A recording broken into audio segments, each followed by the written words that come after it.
Ever tried balancing on a seesaw while juggling? Maybe not flaming torches, but just juggling. It's tricky, right? Uh-huh. Definitely takes coordination. Well, that's basically Jerome Powell right now, juggling the U.S. economy. It feels less like simple balancing and more like, I don't know, a high wire act over a pit of economic uncertainty. That's a pretty good analogy, actually. The stakes are incredibly high.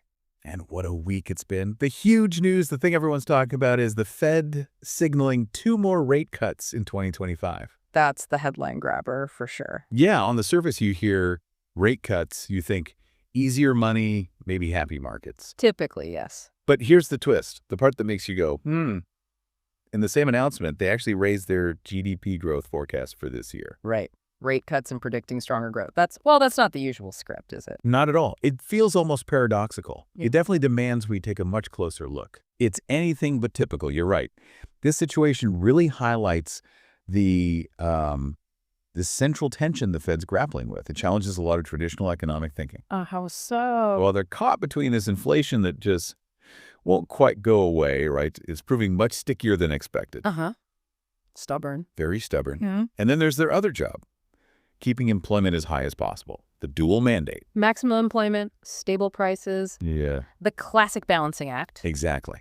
And Chair Powell himself basically admitted how tough it is. He said, and it's really stood out, there are no risk-free paths now. Wow. That's pretty blunt for a Fed chair. It is. It's starkly honest. It underlines the high-stakes game here for policymakers and, maybe more importantly for you, the listener, trying to figure out what this all means for your money. Every move has a potential downside. No risk-free paths. That phrase just hangs in the air, doesn't it? It makes you really pay attention. It should. So that's our mission today on the deep dive. We need to unpack this really complex decision from the Fed. Yeah, let's get into it. We'll dig into what it means for the economy, for your finances, maybe your investments, and try to understand why this moment is so, unusual, as Powell himself put it. Unusual is the word. We've got the latest reports, Powell's comments, market reactions. We're going to try and connect the dots for you, give you that shortcut to understanding what's really going on. Sounds good. Okay, so let's start with the hard numbers. What actually happened? The big news hit the wires Wednesday, September 17th, 2025.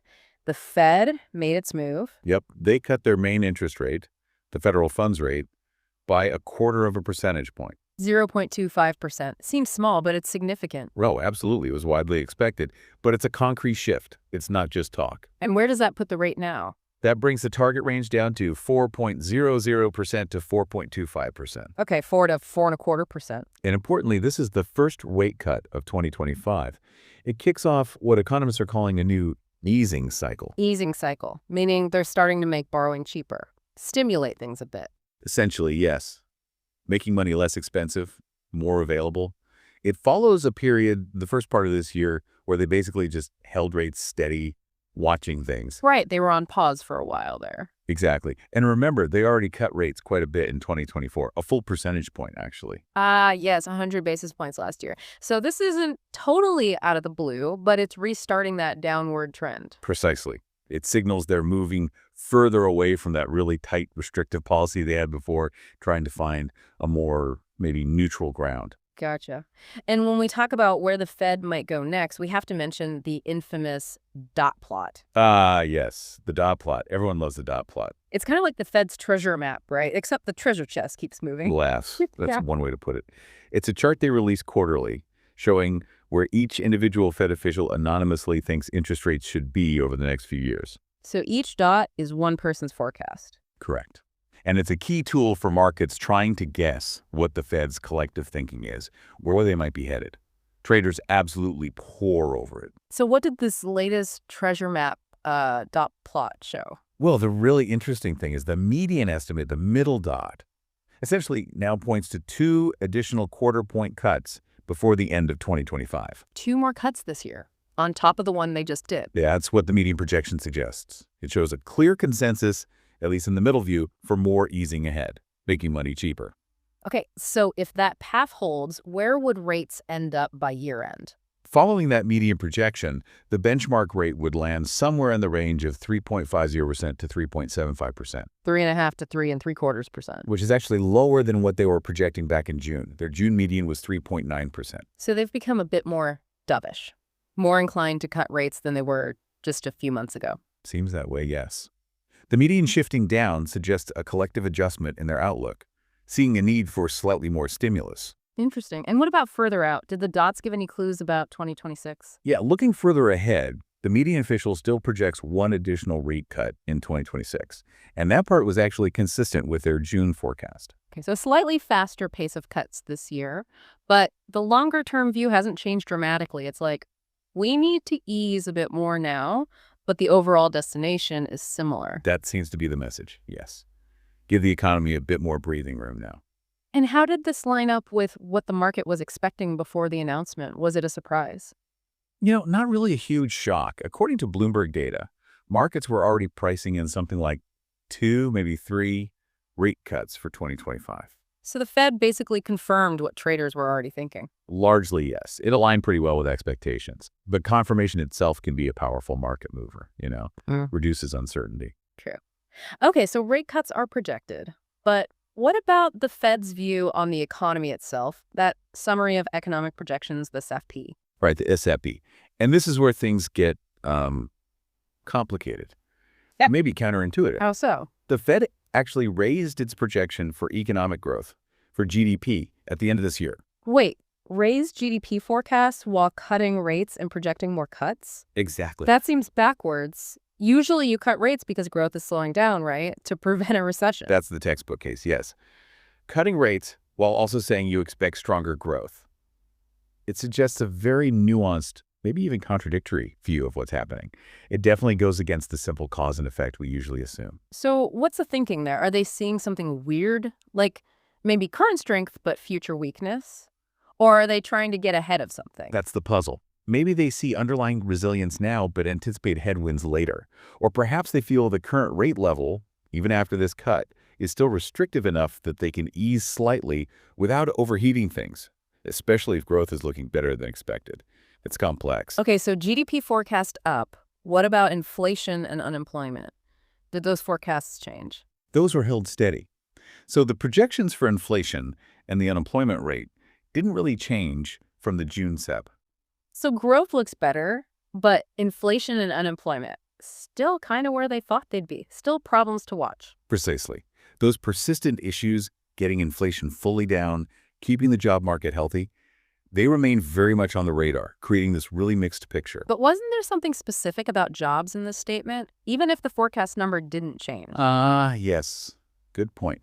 Despite holding the unemployment rate forecast steady, the policy statement itself included a very specific and I'd say somewhat concerning note. Which was? They explicitly stated that the downside risks to employment have risen. Downside risks have risen. Okay, what does that mean in plain English? It means that even if they expect the overall unemployment number to stay relatively low, they see a greater chance of things getting worse in the job market than getting better. The risks are skewed negatively. So maybe fewer job openings, harder to find a job if you lose one, that kind of thing. Exactly. It suggests they're looking beyond just the headline rate and seeing potential fragility underneath. Maybe a rise in part-time work instead of full-time, or people taking longer to find jobs. And that focus on employment risk, that fragility, is a big reason why they're cutting rates, even with the higher GDP forecast. That seems to be a key driver, yes. It creates that strange dichotomy. Predicting better growth overall, but also worrying more about jobs. And that is what makes this whole balancing act so incredibly tricky. Yeah, that no risk-free paths comment from Powell makes a lot more sense now. It really does. It digs right into that core dilemma when he said, "It is quite a difficult situation for policymakers." You get the feeling he really, really meant it. Absolutely. It wasn't just diplomatic fluff. It's an admission of being in a tight spot, maybe without a clear, easy answer based on past experience. They're kind of navigating uncharted waters here. So let's talk about that dual mandate again. Stable prices, maximum employment, they seem to be pulling in opposite directions right now. That's the heart of the problem. They have to fight on two fronts. On one side, inflation, while down from its peak, is still hanging around, proving sticky, especially in services. So they can't just declare victory there. Right. Can't let that flare up again. But on the other side, they're seeing these signs of weakness in the job market, these rising downside risks. So they have to worry about supporting employment and moving policy towards something more neutral, not actively slowing things down, but not necessarily hitting the gas pedal hard either. It's like trying to land two planes at once, but the runways are pointing in different directions. That's a great way to visualize it. One runway demands caution, maybe hitting the brakes slightly. The other is flashing signals to ease off, maybe even provide a little thrust to avoid stalling. And this is a shift from where they were before, isn't it? Earlier on, it felt like inflation was enemy number one, full stop. Definitely. In the earlier stages of this cycle, the balance of risks was clearly tilted towards getting prices under control. They were willing to accept some potential slowing in the job market to beat inflation. They were hiking rates aggressively. Very aggressively. But Powell specifically said that the weaker job creation numbers and the slight uptick in unemployment have caused that balance to meaningfully shift. Meaningfully shifted. So job market concerns are now basically on par with inflation concerns in their minds. It seems that way. Or at least the risk of a significant downturn in the labor market has become a much more pressing concern. They're worried about people losing jobs now, not just about prices being too high. And that shift explains the move away from keeping rates really high, what they called moderately restrictive. Exactly. They're moving towards something more accommodative, or at least less restrictive. Powell mentioned their framework asks them to look at how far inflation and employment are from their goals and how long it might take to reach them. Okay, sounds logical. But here's the catch, he admitted. The framework have little to say about what to do when those two goals are pulling you in opposite directions. So the rule book doesn't cover this specific weird situation. Pretty much. Which raises the possibility of making a mistake, because the standard tools and theories don't perfectly fit these highly unusual conditions. The complexity is just immense. Which brings us right back to Powell calling the situation unusual. He elaborated on that, didn't he? He did. He said, ordinarily, when the labor market is weak, inflation is low. And when the labor market is really strong, that's when you should be careful about inflation. Right. That's Econ 101. Strong job market, wages go up, people spend more, prices rise. Weak job market, less spending, prices fall or stabilize. The predictable cycle. But the current paradox, he said, is we have a situation where we have two-sided risk. Two-sided risk, meaning risks on both sides, inflation and unemployment. Exactly. And that's where you get that analogy of a driver trying to use the brake and the accelerator at the same time. Yeah, how do you do that? You can't really. They're seeing signals that normally contradict each other. Inflation is still a concern, but the job market is softening. They're cutting rates, which you usually do when the economy is weak and inflation's low, but they're doing it while still fighting price pressures and even forecasting better GDP growth. So no simple answers. No standard playbook. None at all. They have to react to both sets of risks, pulling them in different policy directions. It makes every decision much harder and much more uncertain. And this isn't just some abstract problem for economists, right? This two-sided risk thing, this unusual situation, it affects regular people, it affects you listening. Absolutely.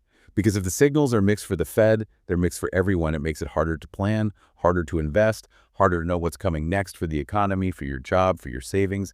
It creates a lot of uncertainty. Okay, so let's dig deeper into those labor market cracks you mentioned. The Fed statement said job gains have slowed and the unemployment rate edged up. Right. Even while saying the rate is still low historically. Right. But that subtle phrasing, edged up, combined with slower hiring, it's a clear signal. A signal of deterioration. A subtle one, yes.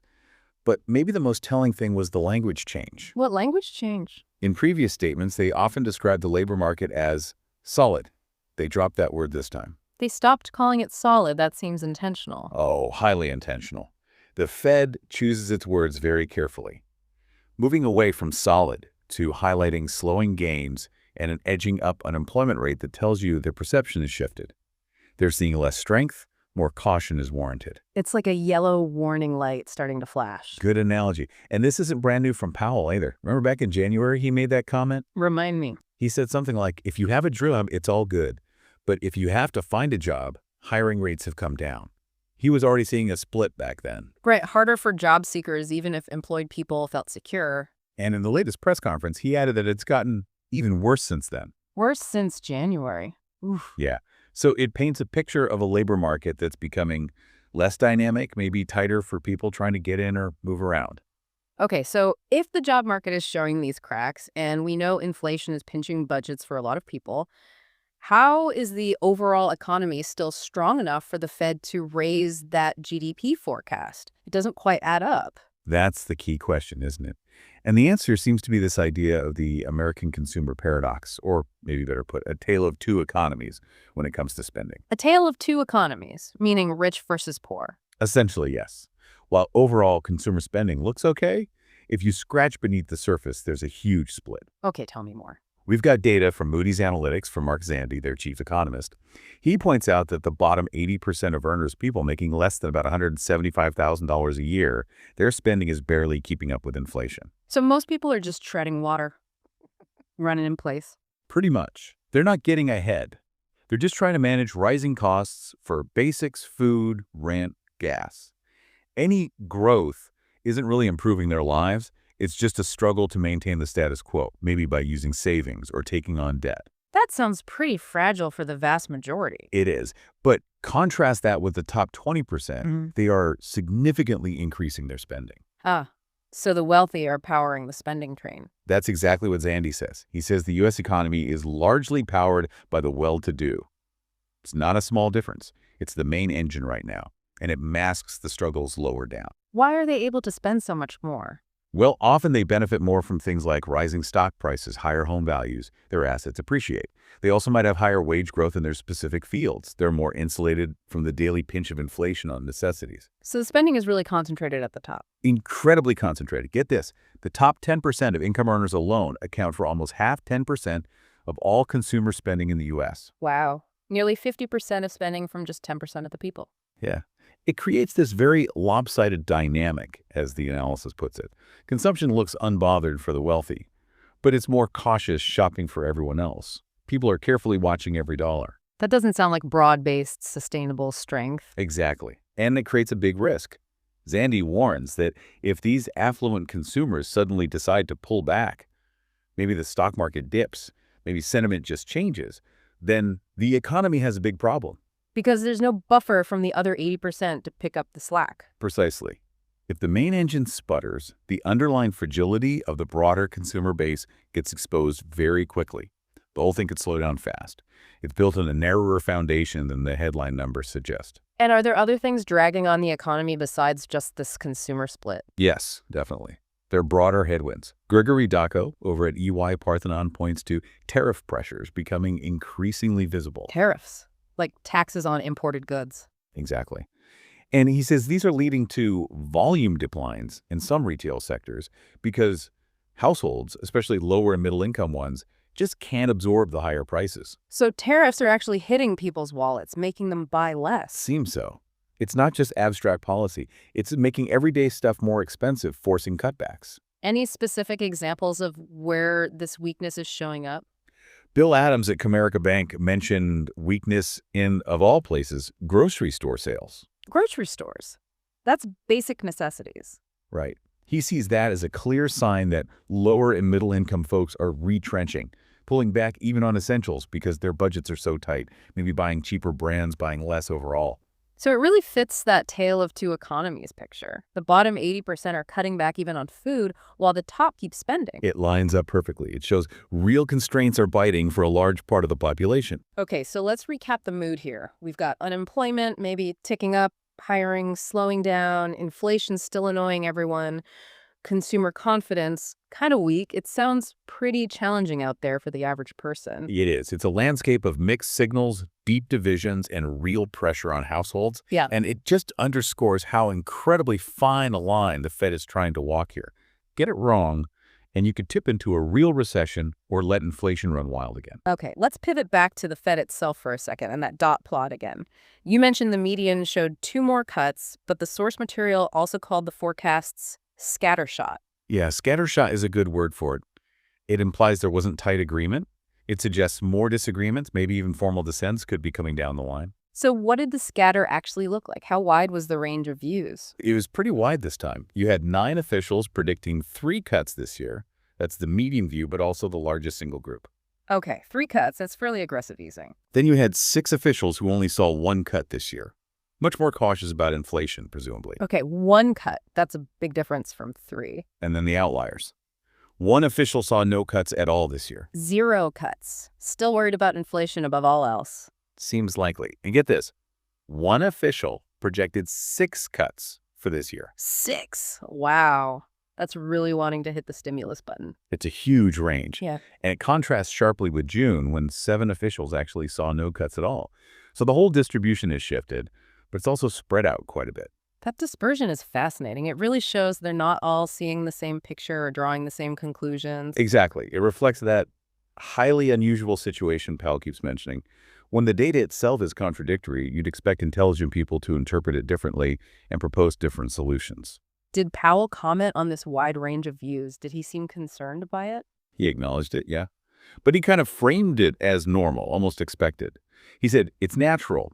It would actually be surprising if you didn't have a pretty wide range of views in this kind of highly unusual situation. So basically, don't worry, this is what happens when things get weird. Normalizing the disagreement. That seems to be the message.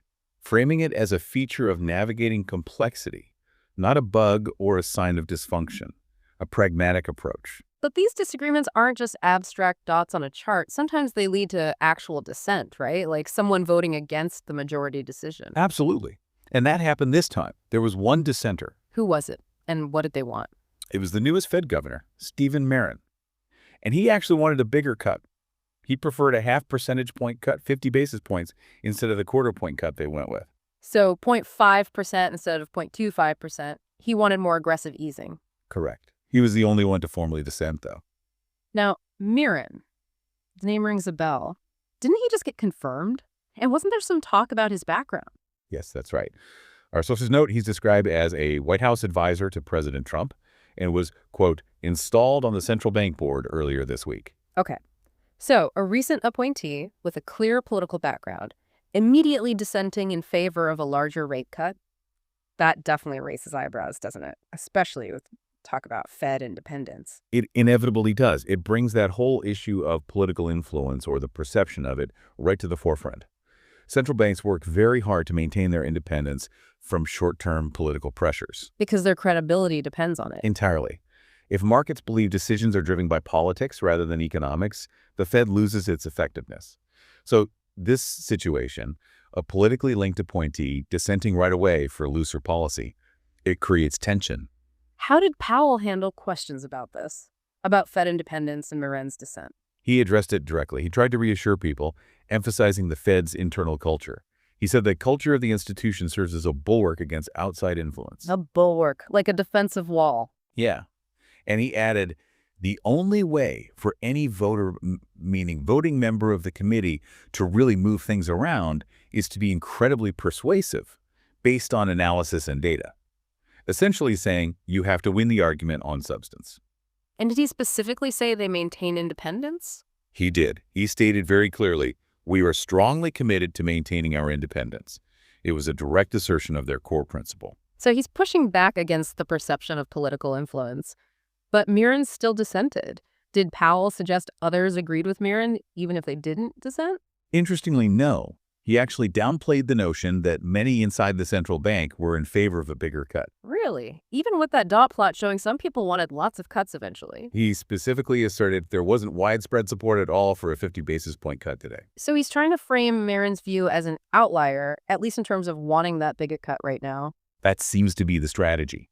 Acknowledge the dissent, acknowledge the range of views shown in the dot plot, but emphasize that the specific call for a 50 basis point cut wasn't widely shared in that particular meeting. It's a careful balancing act for him too, isn't it? Managing internal disagreements while projecting confidence and independence externally. Extremely careful. He needs to acknowledge the diverse opinions, which reflect the economic uncertainty, but also reinforce the committee's overall consensus and its data-driven approach, especially when political perceptions are swirling. It's communications Jenga. Communications Jenga. I like that. Okay, so we've gone through the Fed's move, the weird economy, the internal debates. Now let's get to the bottom line for a lot of listeners. What does this actually mean for your investments? Let's start with stocks, equities. Okay, well, connecting this to market behavior, rate cuts are generally seen as good news for stocks. Why is that, fundamentally? Lower borrowing costs. Makes it cheaper for companies to invest, expand, maybe buy back stock. That can boost profits. Also, lower rates can just generally stimulate economic activity, which helps most companies. So the initial reaction tends to be positive. So this cut, and the hint of more to come should be a tailwind for the stock market, at least in the short term. Generally speaking, yes. Assuming other things don't go wrong, it should provide some support for equity prices. Are there specific types of stocks that usually do better when rates are falling? Yes, typically growth stocks, especially technology companies, get a particular boost. Why them specifically? A couple reasons. Many growth companies rely heavily on borrowing to fund their rapid expansion, so lower rates cut their costs significantly.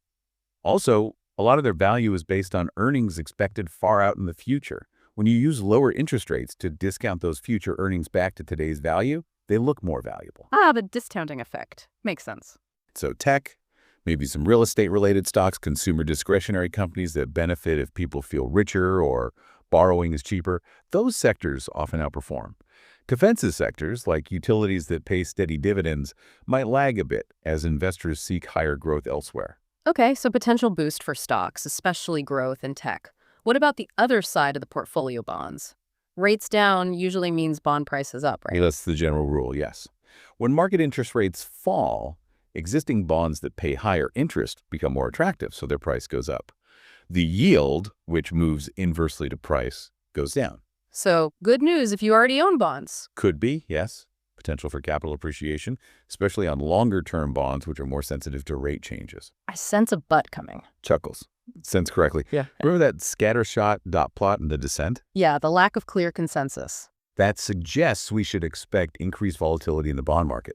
Traders are going to be jumping on every new piece of data, every hint from a Fed speaker, trying to guess just how many cuts are really coming and how fast. So bond prices might go up overall, but it could be a bumpy ride getting there. Lots of ups and downs along the way. Exactly. Increased chop, increased volatility as the market digests the mixed signals and the differing views within the Fed itself. It's not likely to be a smooth, straight-line rally for bonds. Got it. Volatility is the watchword there. Okay, finally, what about the US dollar and commodities like gold? Generally, Fed rate cuts tend to put downward pressure on the US dollar. Why is that? Lower interest rates make holding US dollar assets less attractive for foreign investors compared to assets in countries with higher rates. So demand for dollars can fall, causing its value to weaken against other currencies. And a weaker dollar has knock-on effects. Oh yeah. Makes US exports cheaper for other countries, which can help US companies selling abroad. But it also makes imports more expensive for Americans, which can add a bit to inflation. Okay, dollar likely weakens. How does that tie into something like gold? Well, gold is often seen as an alternative store of value, right? Especially during uncertainty or when the dollar is weak. Or as an inflation hedge? Exactly. So a weaker dollar combined with lower real yields, that's the bond yield minus inflation, makes gold relatively more attractive. Why the real yield part? Because gold doesn't pay any interest. So when the real return you get from holding cash or safe bonds goes down, the opportunity cost of holding a non-yielding asset like gold also goes down. Makes gold look better by comparison. So lower rates, weaker dollar, could mean more money flowing into gold and maybe other commodities. It could, yes. Increased inflows into gold, perhaps silver, other hard assets as investors seek alternatives or hedges. It's a fairly classic response in commodity markets to easier monetary policy. Okay, whew. That was a lot to unpack. So let's try and wrap this up. What's the big takeaway here? I think the main headline is, the Fed is signaling easier money is coming. 2 more rate cuts projected for this year. That's the message markets will likely focus on initially. But, and it feels like there's always a but with the Fed these days. Here's a huge but. Yeah. This comes with major caveats. We're in this really unusual situation, as Powell keeps saying. Right. The bifurcated economy, rich doing fine, everyone else struggling. The slowing job market, even with low unemployment. And inflation's still lurking. Exactly. It's a complex, contradictory picture. So while the Fed is easing, they're doing it cautiously, walking this incredibly fine line. So markets might cheer the rate cuts for now. Probably. At least until the next jobs report or inflation reading gives them something new to worry about, or reinforces one side of the Fed's dilemma over the other. It really highlights how complex this whole balancing act is. It affects everything from, the price of your groceries to global market stability. Absolutely. It's not just numbers. It's about steering this massive economic ship through very foggy and turbulent waters, and the map itself seems to be changing as they go. Okay, so before we go, our final provocative thought for you, our listener, to chew on. Given the clear divisions inside the Fed, that scattershot dot plot, and Powell admitting there are no risk-free paths, How much influence do you think outside factors, things beyond just the economic data, might actually have on where they go next? Like political pressure, or maybe social concerns about inequality. Exactly. Things like the election cycle, the narrative around the economy, the very visible split between the haves and have-nots. Can the Fed truly stay insulated, as Powell insists, or will these powerful forces inevitably nudge their decisions in these unusual times? That's a really crucial question. How independent can they really be when the context is so complex and politically charged? Something definitely worth watching closely. Absolutely. Keep an eye on that. And as always, remember this deep dive is for informational and educational purposes only. That's right. It is not financial advice. Always do your own research, consider your own circumstances, and maybe talk to a qualified financial professional before making any investment or trading decisions. Definitely. Thanks for joining us for the deep dive. See you next time.